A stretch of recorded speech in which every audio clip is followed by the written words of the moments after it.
Quelques mots à l'unisson de ce qui vient d'être dit, puis peut-être aussi pour faire valoir quelques différences dans l'approche. Même si sur le fond, nous sommes d'accord. Considérons-nous aussi, sur les bancs du groupe Gironde d'Avenir, que l'impact du projet de la loi de finances, tel qu'en tout cas il se dessine aujourd'hui, est un impact extrêmement grave et significatif sur la vie de nos institutions départementales. Vous l'avez dit, Monsieur le Président, dans le cadre des départements de France, l'ensemble des présidents d'exécutifs, quelle que soit d'ailleurs leur étiquette politique, ont décidé, et je trouve que c'est une bonne chose, et en tout cas un message fort aussi envoyé à l'État, que cette unanimité, ont décidé de dire à l'État à quel point les mesures qui devraient nous frapper, ou en tout cas celles qu'il est prévu de mettre en œuvre, risquent de remettre en question fondamentalement les missions de nos institutions départementales. Évidemment, il ne faudrait pas donner l'impression qu'à chaque fois qu'on demande des efforts aux collectivités, toutes les collectivités sont contre les efforts. Je pense que ce n'est pas le propos, je tenais à le dire.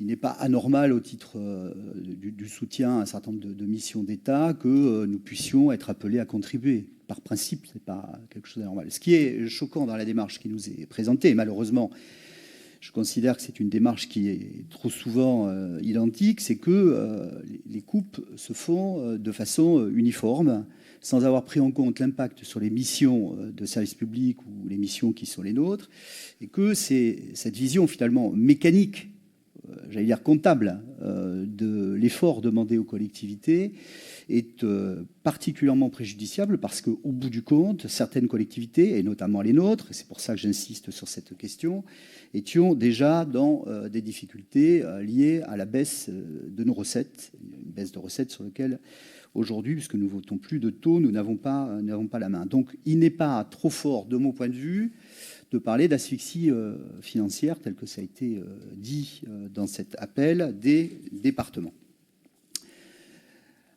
Alors, on a vu, on a entendu, vous avez entendu directement quelques annonces du Premier ministre qui, visiblement, ne sont pas totalement satisfaisantes ou à la hauteur des enjeux.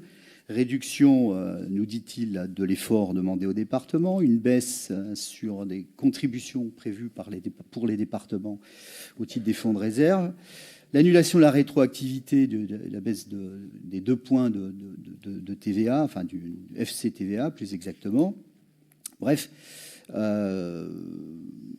bonne volonté, mais qui sera sans doute difficile à traduire dans des termes qui soient des termes qui puissent correspondre à la difficulté, aux difficultés dans lesquelles nous sommes plongés. Ce qui est très important dans la phase où nous sommes, c'est évidemment de nous mobiliser et d'arriver à mobiliser l'ensemble des collectivités territoriales. Parce qu'on entend bien une petite musique, et nous étions d'ailleurs ensemble à l'Assemblée générale des maires ruraux de la Gironde, je ne vois pas Daniel. Il est faux de dire que les efforts demandés ne concernent que les grosses collectivités. C'est faux. C'est faux parce que par incidence ou par effet de domino, on voit bien ce qui se profile. D'abord, les 4 points de CNRACL, loin d'être neutre sur la masse salariale de nos collectivités, premier élément, ça c'est une mesure directe. La baisse des 2 points de FCTVA, quand vous avez des plans pluriannuels d'investissement de plusieurs millions d'euros, 2 points sur plusieurs millions d'euros d'investissement, ce sont des sommes considérables. La réduction de nos capacités à déduire le FCTVA sur les charges de fonctionnement, tout ça est déjà une mesure impactant directement les autres collectivités. Mais ce n'est pas le seul.